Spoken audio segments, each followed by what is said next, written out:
Hi, everyone. Welcome to TRG 30 on St. Patrick's Day. I've got my leprechaun on my lapel here, and I am going to try to be a cheerful host for you. TRG 30, this week's TRG 30, where every other week now, we are talking about bold change and action for our sector's resilience. Today, is part two of a discussion we began 2 weeks ago about sales and how we re-engage to prepare for what's coming in 2021.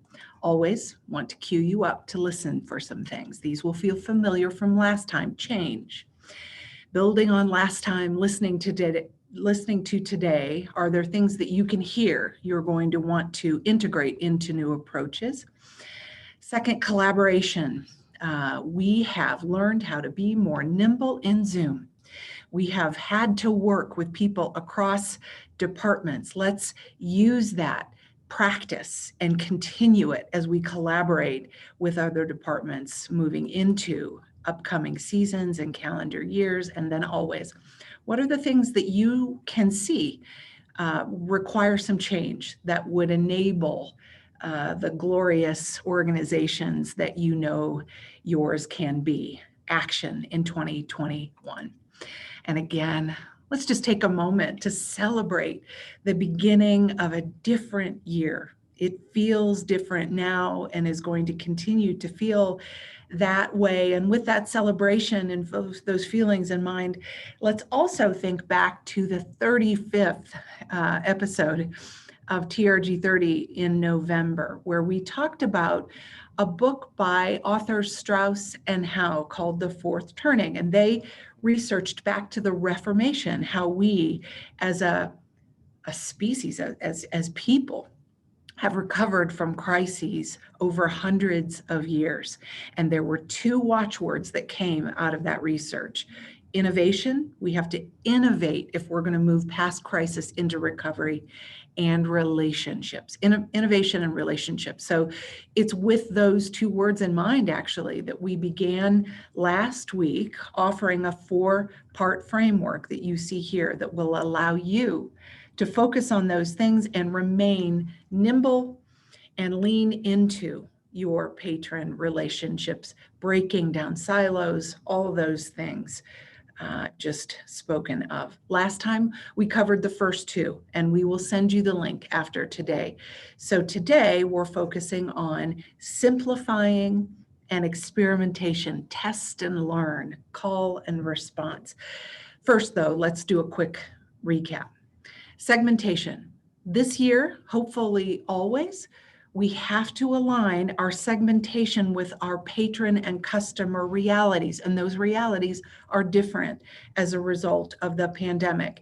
They must include and be thinking about transactional behavior, to be sure, but also other things like, do you know how excited about or cautious about coming back to live venues your patrons are? Have you considered other demographic factors and variables? There's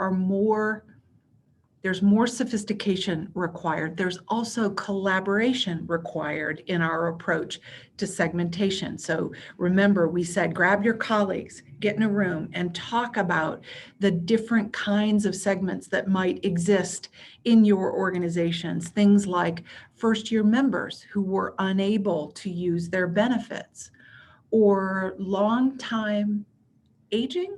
Do you have the ability to know subscribers who might have participated online for the entirety of 2021, or bookers who donated that ticket investment, new donors from outside the region who came in through digital means? We have different kinds of segments now that we must consider as we look at our 21 rebound and sales activities. The second step is where design thinking comes into play, and it starts with empathy. Empathy. Once you have your segmentation, we need to put ourselves in the shoes of those customers and include members of your teams who have the skill the strength of empathy. And it indeed is a strength that will help us ensure we don't have blind spots related to those important relationships and patrons.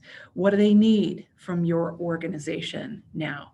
How can you show up in ways that are reflective of their values and their needs and relationships with you?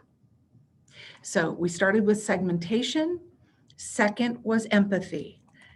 Now, number 3, simplicity. And this simplicity has to come from the customer's point of view, not ours. We often make things exceedingly complicated for our customers by trying to simplify what we're doing internally.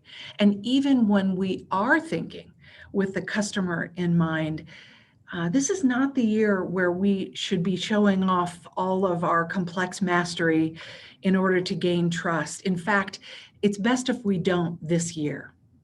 The artist Giotto sent a perfect freestyle hand-drawn circle to the Pope as an example of his skill. And he didn't send his own, he sent this freestyle, simple reflection of his skill, and he got the gig. It's that metaphor that I want you to have in mind as we think about your operations and the simple way that we need to be engaging with our patrons this year.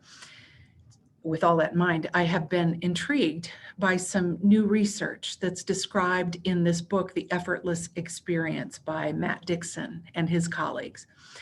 Dixon offers research and data on something he calls the customer effect score, not effect, effort, the customer effort score, which shows the impact of customer effort, the required effort on a whole host of future behaviors with any given product or service.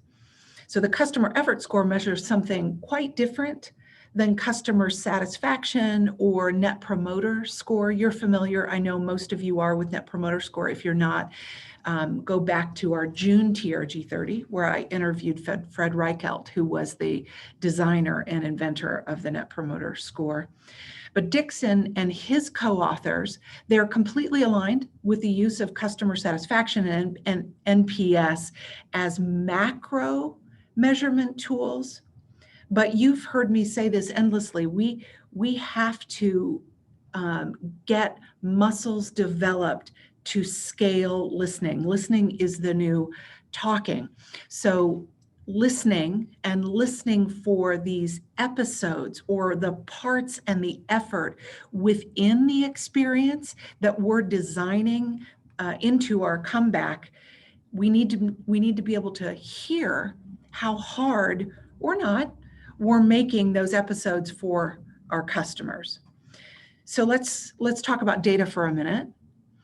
According to Dixon's research, a full 81% of customers who report that a product or service requires a high effort on their part will spread negative information, as opposed to 1% of customers who report low effort. Just 4% of high effort reporting customers will actually repurchase, compared to 94% of those who report low effort.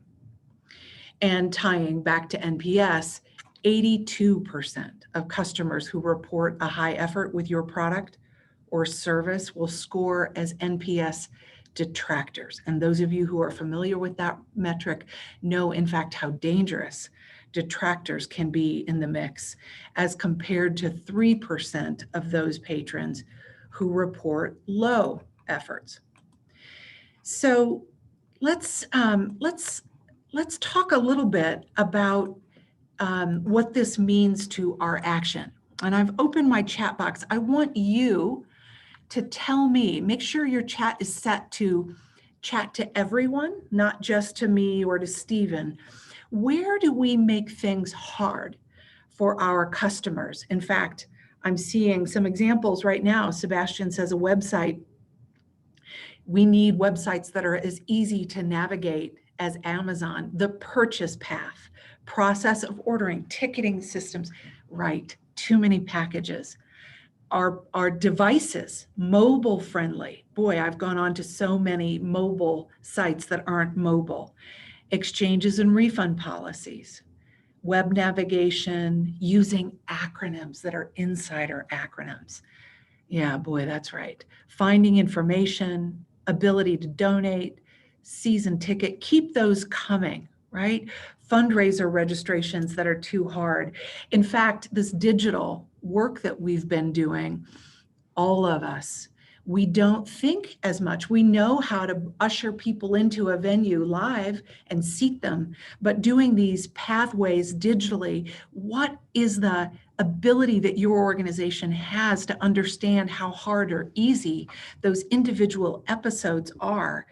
And as we've seen in this data, that effort can have a big impact on your current season and next season revenue streams. Here's some of the things we thought of that will mimic what you're describing. So the number of choices, especially those choices that you're presenting to subscribers who've got the extra complication of credit, like, let's be simple, turnaround time.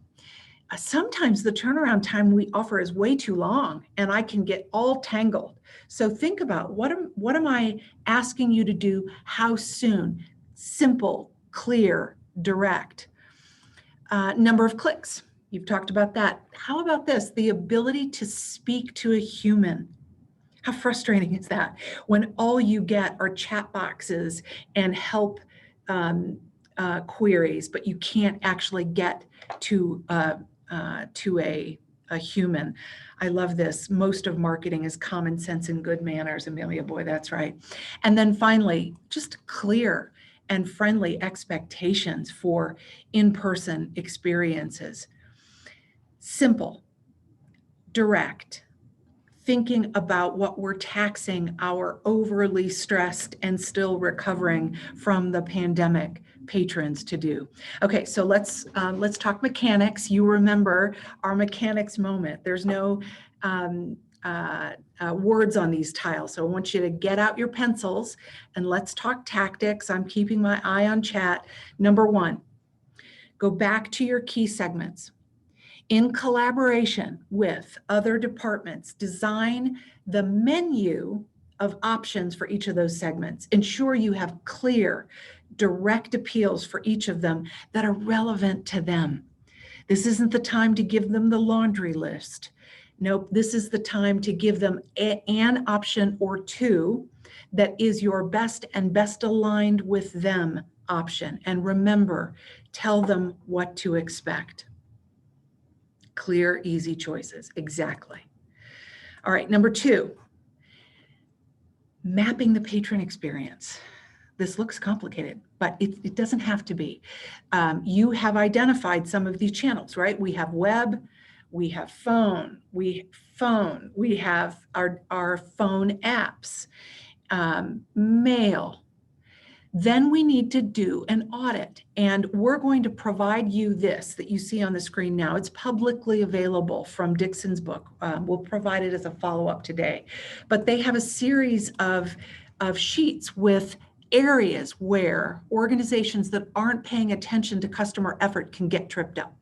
So they've got it for web, they've got it for phone, they've got it for a variety of channels. Do an audit of those pathways and ask yourself, where are we in danger? And also, where might we be surprising and delighting? You should know these pieces, parts of your sales, fundraising, and other customer operations right now. Third, secret shopping. I don't know how many of you do that in your institutions, but now is the time. You call your own box office, ask your friends to buy a ticket online. Can they get through?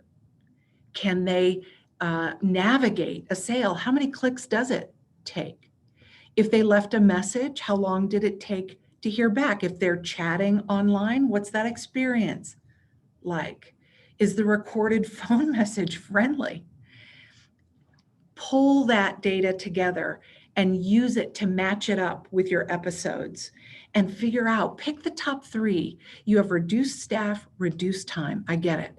Pick the top 3, the top 1 pain point, and together make a decision to deal with it, because now is the time for it to be simple for us, yes, but more importantly, simple for our customers, because the data tells the story. It will make a financial impact if you get this righter. Okay, number 4, finally, lastly, we need to watch what happens. There's a whole lot of new in this campaign because of how much has shifted since last year. So you're going to need to keep a keen eye on how your campaigns are performing so that you can change things as you go. This is not, it never has been, I hope, for you, but this year it cannot be a one and done campaign. We need to find ways and the space to test the waters, to protect your valuable resources and your valuable, critical relationships. Test and learn, it's a noun, it's a thing. Last time we were together, we called it call and response. Here are some of the elements, options. Can you create an opportunity to call a few people or mail 100 to give yourself an opportunity to see what's resonating with your customers and your patrons? Timing, you know this, you've seen it. Our timing and traditional campaign behavior that we see is changing. It doesn't fall in line with historic norms. You're going to need to give yourself the time for launching and relaunching as you go through these upcoming sales cycles.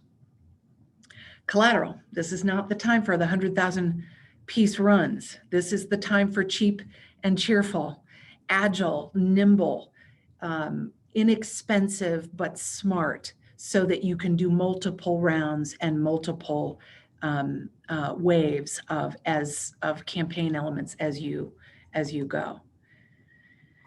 And finally, listening, measuring effectiveness, response rate reporting, talking to your box office, listening to patrons so that you can see what's working.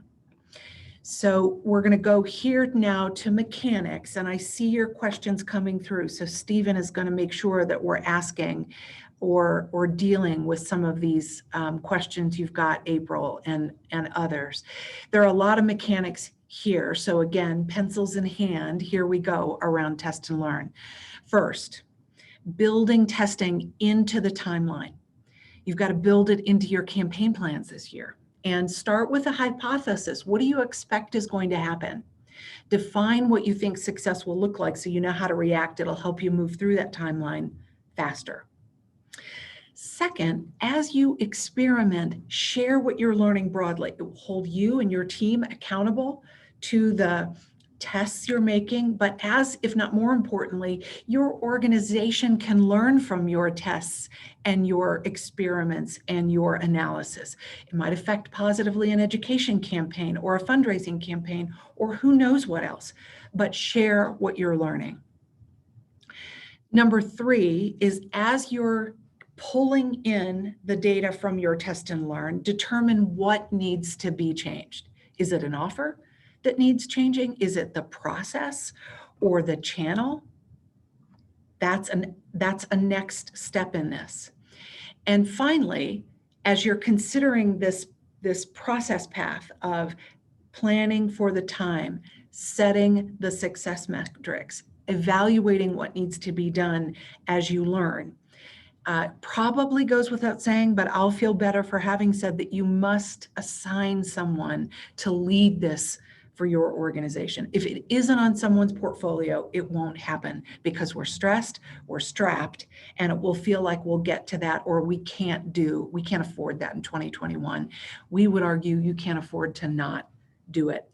Now, there's rigidity in here in how we're describing this today, and it's intentional. It's intentional. You last year knew deeply minute micro segments of your patron base because you were having to address their ticketing, their membership, their philanthropic, their digital, all of their needs. You became really nimble about managing patron relationships and patron segments. Let's not go back to normal and lose all of that agility. Let's make a decision that we're going to maintain that agility, keep those muscles strong and not let them atrophy. Put someone in charge of this work so that all and everyone in your organization can be there for the learning.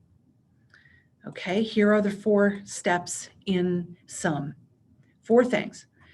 New segmentation, rooted in empathy, communications that are rooted in empathy, simple pathways for engagement, and space and timing for test and learn.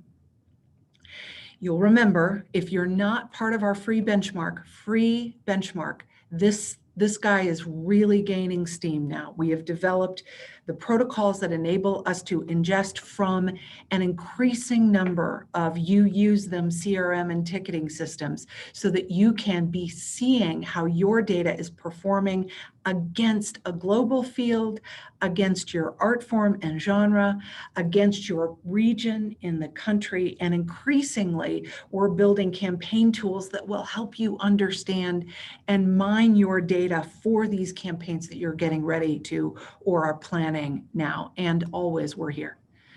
Your partners in building your resiliency and your relevancy in 2021 and beyond. And Stephen has come on, so let's start talking about and answering the questions that are here.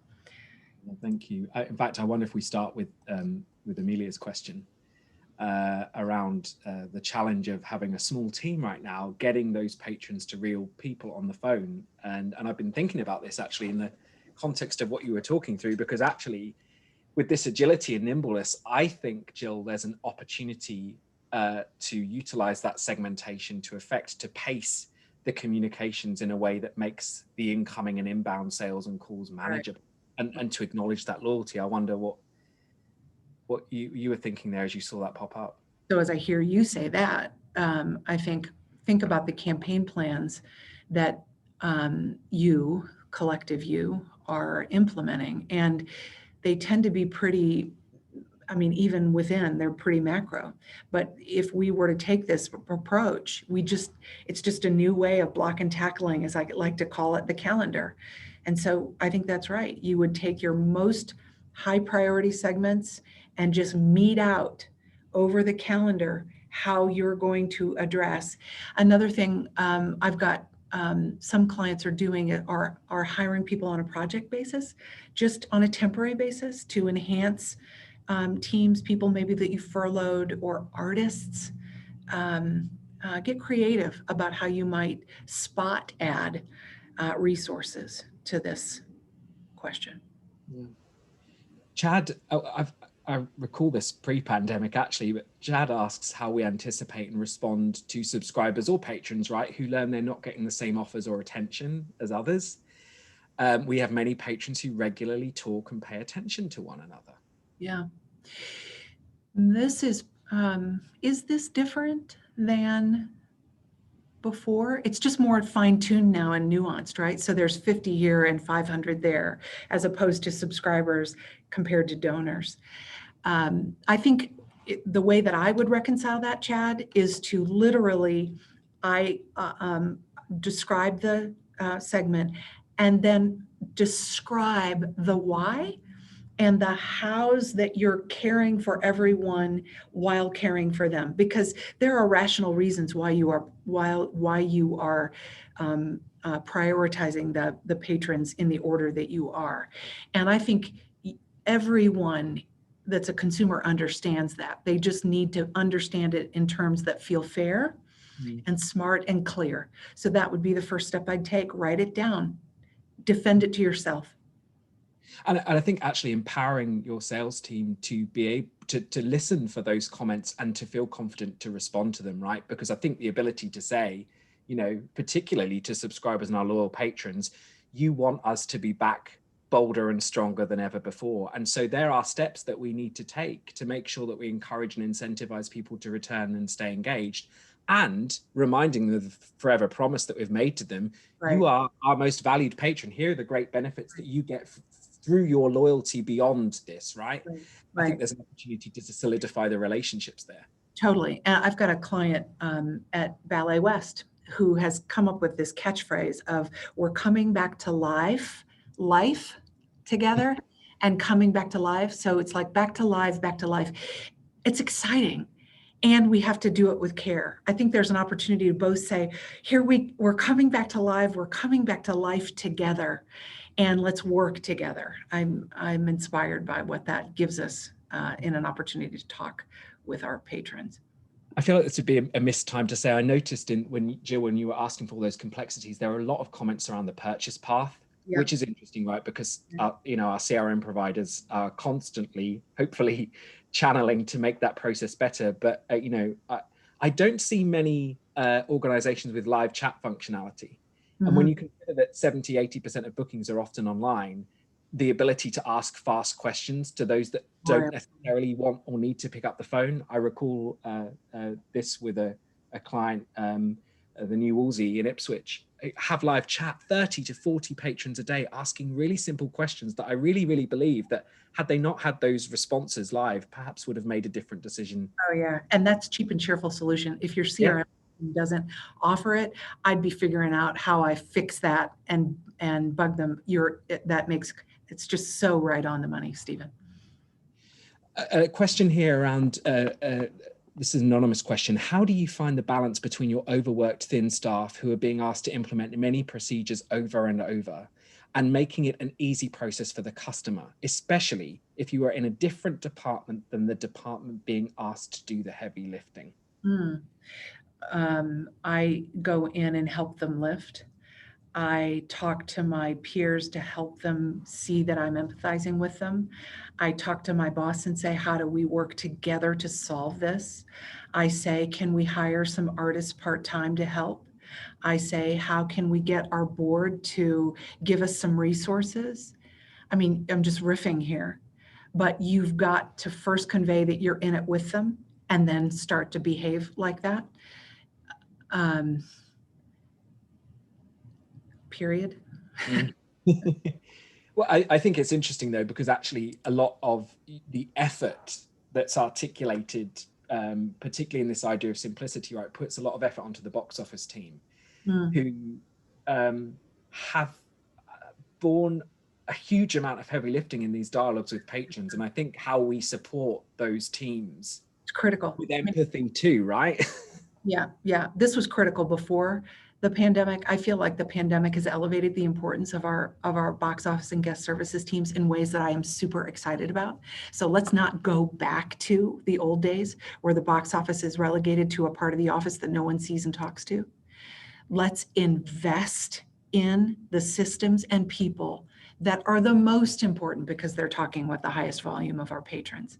So get in there, let's figure out how to solve it. It also means those of you who are in box offices, you got to want the help. You got to say, yes, I will train you. Yes, not, no one knows how to do this like we do. No, we just are going to need to do it ourselves. We've got to change that paradigm. Folks know the names of your box office team, right? I mean, the times that we go into organizations and they say, I haven't seen anybody from upstairs. I mean, we're all at home now. That's the great thing about Zoom, right? It enables us to build those relationships. One quick thing before we end, Jill. A mention around exchange and refund policies and booking fees. We've introduced flexible policies through this time. Right.